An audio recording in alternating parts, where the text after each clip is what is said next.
팀장님, 펑카에 대해서 관심이 좀 생겨서 그런데 현대가 만든 벨로스터는 어떤 차량이에요? 이 차량 같은 경우에는 현대에서 펀드라이빙 목적으로 만들어낸 차량이기 때문에 운전의 재미만큼은 보장이 됐다고 보시면 됩니다. 팀장님이 G70 3.3을 타잖아요. 그 차보다도 더 빨라요? 빠른 거는 G70이 좀 더 빠르죠. 재원상 마력이나 토크로서는 G70이 조금 더 높기는 하지만 운전의 재미나 이제 코너링으로 따지면 벨로스터 N이 더 좋을 수도 있지 않을까 생각합니다. 제로백을 비교를 했을 때 G70 3.3 터보는 4.7초, 벨로스터 N은 5.6초로 5초대입니다. 드래그 레이싱에서만큼은 1초 차이면 어마무시한 차이라고 보시면 돼요. 그런데 왜 서킷에서는 벨로스터 N을 더 쳐주는 거죠? G70 같은 경우에는 스포츠성이 조금 묻어나는 컴포트 세단으로 만들어졌기 때문에 일상주행 비중이 좀 더 크다고 보시면 되고요. 벨로스터 N은 서킷 트랙 주행을 목적으로 만들어진 차량이라 아무래도 서킷에서만큼은 벨로스터 N이 먹어준다라고 생각하시면 돼요. 서킷을 재밌게 타기 위한 요소들도 따로 있는 거예요, 이 차는? 그런 기능들도 많이 있는데요. 한번 보여드릴게요. 벨로스터가 아무래도 일반 공도에서 타라고 만들어진 느낌보다는 서킷에 좀 더 맞춰져 있기 때문에 N뿐만 아니라 모든 벨로스터가 똑같지만 문짝이 운전석은 한 짝입니다. 총 3도어고요. 뒷좌석은 문이 없습니다. 근데 반대쪽을 한번 보시면 그래도 뒷좌석에 사람이 탈 수 있도록 조수석 쪽은 문을 두 짝으로 나눠서 앞좌석, 뒷좌석 탈 수 있게끔 만들어졌습니다. 그리고 다운포스를 만들어주는 이 스포일러 같은 경우도 순정으로 들어가게 됩니다. 다운포스가 뭐예요? 다운계약서인가요? 네, 저는 절대 그런 거 안 합니다. 공기가 이렇게 흐를 때 해치백 같은 경우에는 뒤쪽 유리에서 와류가 많이 발생하는데요. 공기가 흐르면서 이 스포일러를 타면서 공기가 이 스포일러를 눌러주는 방식이라고 보시면 되고요. 눌러주게 되면 좀 더 나은 접지력 향상을 기대할 수 있기 때문에 이렇게 스포일러를 장착하는 거라고 보시면 되고요. 그리고 실내에도 여러 가지 기능들이 있으니까 한번 보여드릴게요. 3도어다 보니까 양쪽 비율을 맞추기 위해서 운전석 문을 좀 길게 뽑을 수밖에 없었어요. 스포츠성을 좀 띄고 있는 차량들은 이 패들 시프트가 기본으로 달리게 되고요. DCT 팩이 들어가서 수동이 아니기 때문에 일단 이렇게 있고요. 보통 드라이브 모드는 시트 옵션들이 있는 버튼 근처에 있는데 이 차량은 바꾸기 쉽게 손가락 하나로 움직여서 바꿀 수 있도록 드라이브 모드 버튼이 있고요. 그리고 이쪽에 보시는 NGS 버튼이 있는데요. 요거는 한 20초 동안 부스터를 쓸 수 있는 부스터 버튼이라고 보시면 됩니다. 저 혹시 포르쉐에 들어가는 뽕 모드? 그거랑 똑같은 거네요? 요걸 누르게 되면 이 차의 최대 출력을 끌어낼 수 있는 버튼이다라고 보시면 되고요. 내구성 문제 때문에 20초 동안만 사용을 할 수가 있습니다. 이 레이싱 깃발처럼 생긴 이 버튼은요, N 모드, 커스텀 모드로 들어가는 버튼인데요. 이게 커스텀 모드는 이쪽에 엔진, 스티어링, 하체 서스펜션, LSD, ESC 이런 거를 전반적으로 운전자의 성향에 맞게 조절해 놓는 커스텀 모드라고 생각해 주시면 됩니다. 시트도 좀 다르게 생긴 것 같은데 뭐가 다른 거죠? 버킷 시트 옵션이 들어간 건 아니고요. 기본 시트긴 하지만 조금 더 딱딱하게 운전자를 잡아줄 수 있는 시트라고 보시면 돼요. 이렇게 옆에가 튀어나와 있는 이유는 코너를 돌 때 운전자가 쏠려버리면 위험하잖아요. 그래서 운전자를 좀 더 안정적으로 잡아줄 수 있는 시트라고 보시면 됩니다. 그리고 이제 이런 펀카 같은 경우는 배기음도 되게 이제 중요하잖아요. 이게 일반 컴포트 모드 배기음이고요. 스포츠 모드입니다. N 모드에서 엑셀링을 한다면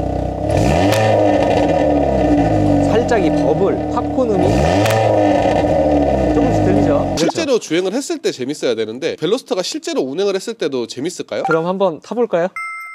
스포츠카 같은 경우는 좋은 코너링을 위해서 하체를 딱딱하게 세팅을 많이 하는데요. 이 차량은 방금 방지턱을 넘었을 때도 마찬가지지만 좀 오래 운전하면 허리가 많이 아플 것 같네요. 다른 차종이랑 좀 비교를 해보자면 박스터랑 좀 비슷한 게 아닐까 싶습니다. 스포츠 모드로 한번 주행을 해보겠습니다. 악셀 반응은 아직 속도를 많이 내진 않아서 그냥 일반 승용 세단이랑 비슷한 것 같아요. 엑셀은 G70보다는 더 밟아도 잘 나가진 않네요. 악셀 반응은 어때요? DCT랑 같이 맞물려서 그런지 한번 밟으면 그냥 쭉 바로 나가는 이런 느낌입니다. 그리고 이제 스포츠카들 같은 경우에는 이 변속의 느낌도 좀 중요한데요. 습식 8단 DCT를 사용하고 있기 때문에 변속은 나름 상당히 빠르다. 이게 M3나 M4처럼 변속이 막 빵빵빵 재밌게 되지는 않지만 벨로스터 N도 변속이 상당히 빠른 편입니다. 아까 핸들링은 어땠어요? 핸들이 엄청 무거워요. 그리고 아까 차량을 뺄 때 근데 보통 일반 차량들은 한 바퀴 반 정도 감기거든요. 얘는 한 바퀴만 감으면 그냥 끝입니다. 회전 반경이 엄청 넓어요. 무파워 핸들에 좀 가까운 정도로 핸들이 많이 무겁습니다. 왜 이렇게 핸들을 무겁게 한 거예요? 전자식 핸들인 MDPS를 사용을 하는데요, 고속주행이나 코너링에 안정감을 주기 위해서 일부러 무겁게 세팅을 한 거고요. 만약에 고속주행이나 코너링을 할 때 핸들이 가벼우면 차량 조작이 상당히 민감해지기 때문에 안정성이 좀 떨어질 수밖에 없어요. N모드를 넣어봤는데요, 팝콘까지 터지면서 배기음이 조금 더 맛있는 것 같습니다. 배기음이 많이 나면 뭐가 더 좋은 거예요? 기능상의 부분보다는 운전자의 재미를 위해 일부러 이렇게 세팅을 하는 거라고 보시면 됩니다. 이 G70은 왜 그런 팝콘 소리가 안 나는 거예요? 제조사에서 일부러 팝콘 소리가 나지 않도록 한 거고요. 이제 벨로스터 N, 아반떼 N 이런 차량들은 제조사에서 일부러 팝콘 배기음을 추가한 거라고 보시면 됩니다. N모드도 충분히 시끄러운데 NGS 저거 누르면 더 시끄러워지는 거예요? 이 NGS 버튼을 누르면 RPM을 평소보다 더 높게 쓰기 때문에 아무래도 좀 더 시끄러워질 수밖에 없어요.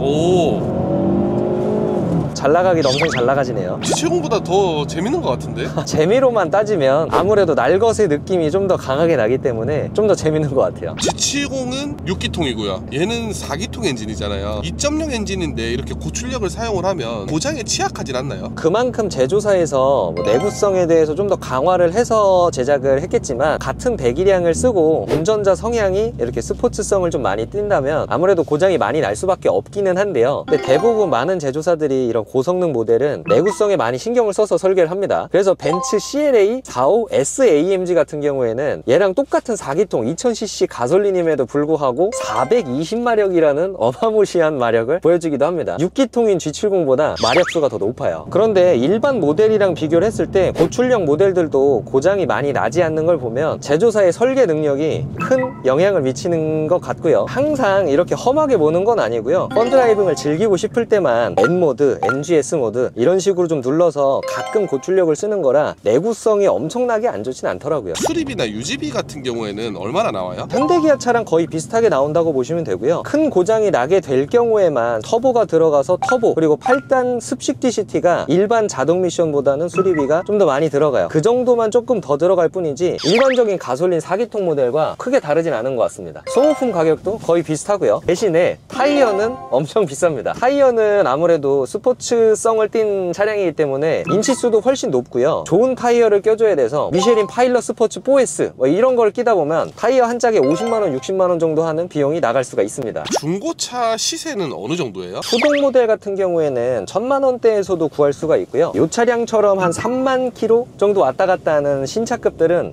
2000 중반 정도까지 보시면 원하시는 램을 고르실 수 있을 거예요. 벨로스터 N보다 아반떼 N이 더 좋나요? 뒤에 나온 모델이기도 하기 때문에 기능상으로는 아반떼 N이 조금 더 좋은 건 맞고요. 출력도 조금 더 높아졌기 때문에 아반떼 N이 비교하자면 더 좋은 차는 맞지만, 해치백과 세단 이건 취향 차이기 때문에 개인적으로 뭔가 더 끌리는 차종을 선택하시면 될 것 같습니다. 솔직히 벨로스터 N이 땡겨요. 왜냐면 아반떼는 달리는 이미지랑 안 맞아. 아반떼라는 네임 때문에 그런지 그 돈 주고 그걸 샀어? 라는 느낌이 강한데 벨로스터 N은 그런 게 없잖아요. 벨로스터 N을 좀 운전을 해봤는데 G70에 비해서 어때요? 재미는 벨로스터 N이 더 재밌는 것 같고요. 일상주행까지 겸하면서 데일리카로 운용하기에는 G70이 승차감이 훨씬 좋기 때문에 저는 두 대 중에 한 대를 고른다면 G70을 살 것 같습니다. 그런데 만약에 메인카가 있어서 세컨카로 차량을 한 대 골라야 된다, 그렇다면 저는 벨로스터 N을 선택을 할 것 같고요.